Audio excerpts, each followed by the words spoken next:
Hands-on po yung ating Pangulong Bongbong Marcos. At nakikita naman ninyo po ang mga interventions na kanyang ginagawa para hindi masyado masaktan sa epekto ng taas ng gasolina, presyo ng ating gasolina, ang ating mga mamamayang Pilipino. At saka, nakikipag-usap na rin ang ating Pangulo sa ibang mga suppliers ng petroleum. At may 300,000 barrels ng diesel, mga kababayan, ang nakatagdang dumating sa Pilipinas next.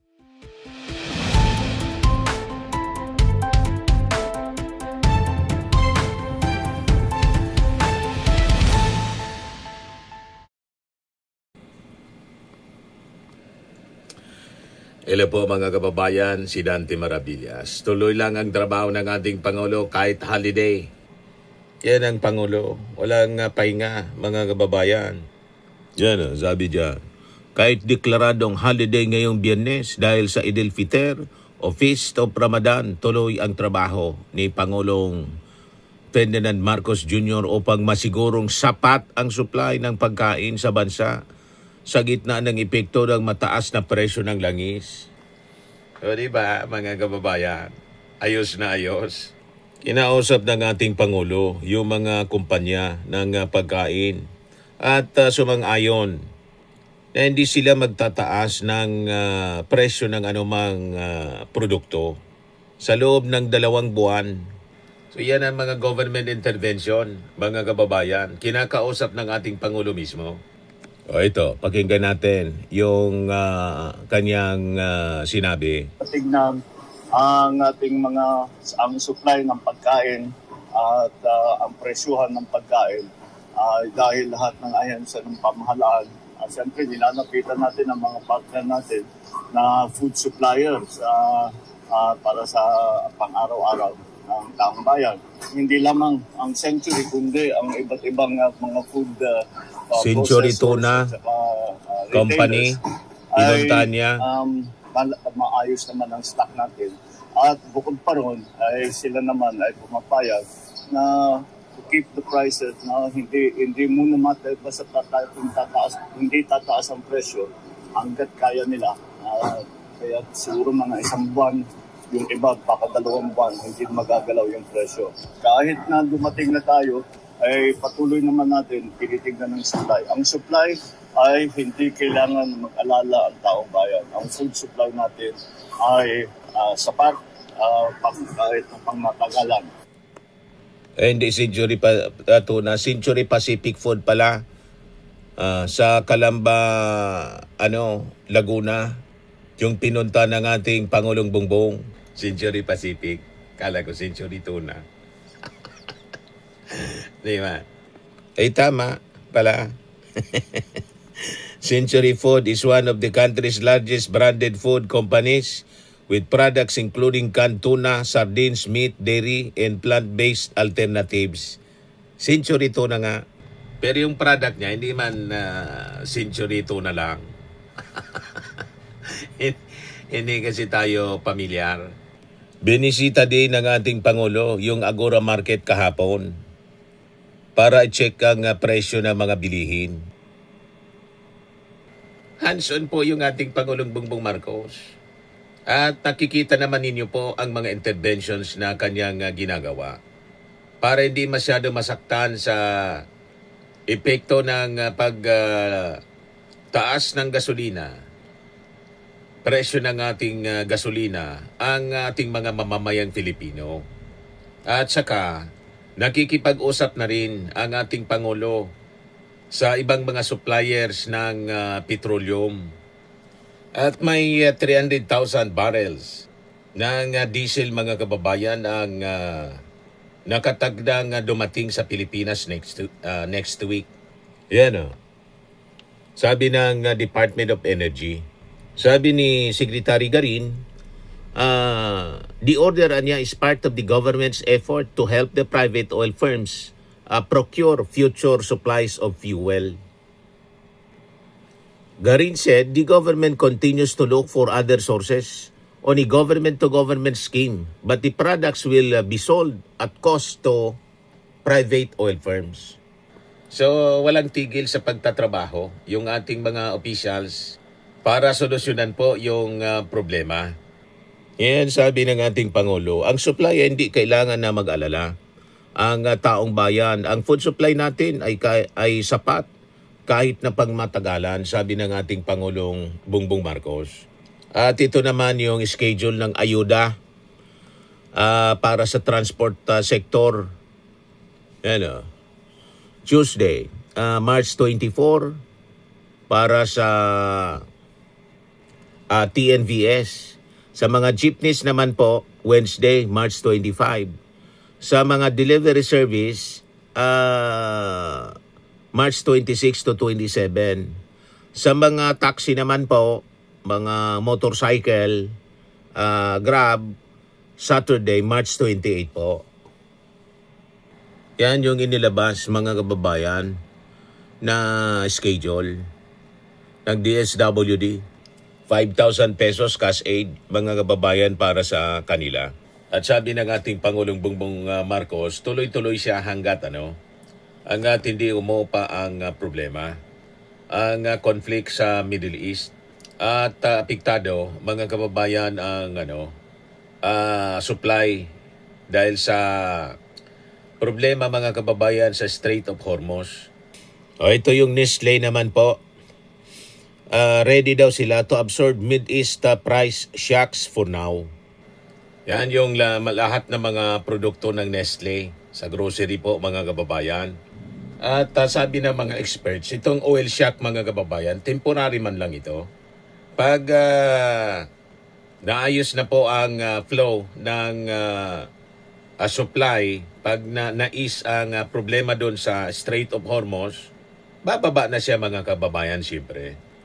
Ito po, pagkinggan natin yung sabi ng And the oil shock and expert. The peso, the pressure on the peso are temporary. Temporary However, lang siya. these will ease when the Hormuz opens and sentiment improves and the peso strengthens again. In the meantime, I think there's ways to improve in terms of planning and addressing these things. The oil shock. Yan sabi po ni investment coach Julian Tarubago Jr. So gano'n naman talaga mga kababayan. Kasi epekto nga ito ng disruption ng supply ng petroleum. Kasi hinaharang ng Iran yung mga nagbabiyahing barko sa Strait of Hormuz. Kaya nga, kinausap ni Trump, pinagsabihan yung kanyang mga NATO allies, tumulong sila kasi ang epekto nito, buong mundo at kasama yung kanilang mga bansa. Kung hindi sila tutulong, sabi ni Trump, alis na din ako sa magkanya-kanya tayo. Biglang nagbago yung isip ng mga major economists. Tutulong na daw sila. You see? Kailangan pang bantaan ni Trump. Bahala din anya kayo sa buhay ninyo. Magkanya-kanya tayo pag ganyan. Ito yung utos ng ating Pangulo sa Department of Foreign Affairs to secure new oil suppliers. Open post in Kazakhstan, Fiji, and Ghana. So sabi dyan, the DFA will open new diplomatic post in Fiji, Ghana, and oil-rich Kazakhstan this year to broaden the Philippines' diplomatic and energy footprint in the region where it has limited presence. Ang Kazakhstan is rich in oil in other resources, sabi po ni Lazaro. Ang Kazakhstan kasi, mga kababayan, holds approximately 10 billion barrels of proven oil reserves, with petroleum accounting for nearly 65% of its total exports according to the U.S. Energy Information Administration and World Bank. So tutulong na yung DFA sa Department of Energy na siyang lead agency for managing national petroleum reserves. Sabi dito sa balita, the government is also monitoring ASEAN mechanisms designed to cushion potential supply disruptions, including emergency frameworks for oil and gas shocks. So nakikita ninyo ang mga efforts na ginagawa, mga kababayan, ng Marcos administration. Kumusta naman na Mr. Maravillas, yung Vice Presidente? Yung Vice Presidente dapat matanggal na kasi wala man pakinabang ang ginagawa ngayon. Puro lang pagbasa ng mga mensahe sa kung ano-anong event. Yun na lang ay yung mga mensahe niya baliktad sa kanyang ginagawa. May mensahe na naman po sa Idil Fitr. Ayan si Sara. Sige lang basa ng mensahe. Pagbati ni BP Sara Duterte sa mga Muslim sa Idil Fitr. May mga lessons of may the lessons of Ramadan inspire us to work together, sabi niya. Sa kanyang mensahe, kinilala ng Vice Presidente ang sakripisyo, disiplina at matibay na pananampalataya ng mga Muslim sa panahon ng kanilang pag-aayono kasabay ng pagbibigay diin sa kalagaan ng malasakit, kawanggawa at pagkakaisa. Na hindi man niya ginagawa kasi hindi man siya nakikipagkaisa. Hindi man tumutulong sa ating gobyerno, sa ating Pangulo. Imbis tumulong kung ano-anong mga sasabi na paninira. Basa naman siya ng mensahe niya. Doon na lang naubos ang kanyang panahon. Kaya sabi ng mga netizens, work together. Wala kang ang ginagawa as BP, hahaha, patawa to. Sabi ni Anania Balikot. Sabi ni Carmencita Viray, Kabato, loco stalking. Tapos sabi ni Fred Sales David Butch, o tapos, sabi ni Jun Ballesteros, ngik-ngik mo. Sabi ni Aswisef, iyan, sos, umipal na naman ang sayat lustay. Sabi ni Santos Lambert, talaga lang, maipal, pero sa kanyang impeachment, ayaw sumagot. Sabi ni Dado Navarro, aga talaga, mamulitika, wala sa campaign. Wala pa sa campaign period. Sabi ni,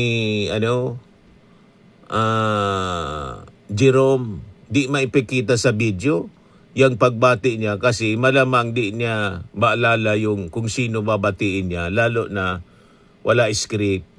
Sabi ni Laksimar, alam kaya niyang sinasabi niyang work together. Sabi ni Ricardo Palostre, ano let's work together? We, di nga. At ikaw? Walang makumbinsi si Sara.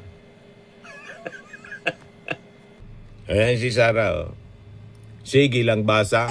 Assalamualaikum warahmatullahi wabarakatuh. Madayaw maya adlaw kaninyong tanan. Magandang araw sa inyong lahat. I join the entire Muslim Ummah, especially our brothers and sisters across the Philippines and those living and working in the Middle East and all corners of the globe in celebrating the blessed occasion of Idil Fitr. As you mark the end of the holy month of Ramadan, we celebrate a journey defined by prayer, sacrifice, and deep spiritual reflection. The discipline and devotion you have shown throughout your fast are testaments to the strength of your faith and your commitment to the values of compassion and charity. To my fellow Filipinos, your resilience and hard work continue to be a source of pride for our nation. May the spirit of Eid bring you comfort and remind you that your contributions to your families and our country are deeply valued. As we celebrate this time of joy and thanksgiving, we also offer a fervent prayer for peace across the world. May the lessons of Ramadan inspire us to work together toward a global community that is inclusive, safe, and anchored in the pursuit of the common good. May your homes be filled with peace, and may your hearts be filled with the light of Allah's blessings. Eid Mubarak! Mahalin natin ang Pilipinas para sa Diyos sa bayan at sa bawat pamilyang Pilipino. Ayan yung bait-baitan niyang mensahe. O, ito naman yung Chucky. Hindi ko na i-replay po kasi alam na ninyo kung ano yung bibitawan niyang salita dito. Ito yung Chucky.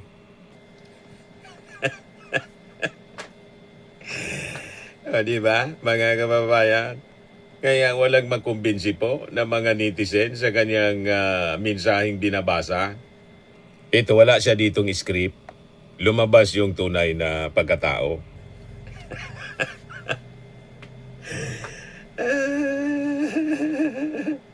Ayan man lang po mga kababayan. Ako po si Dante Maravillas. Bye-bye. God bless.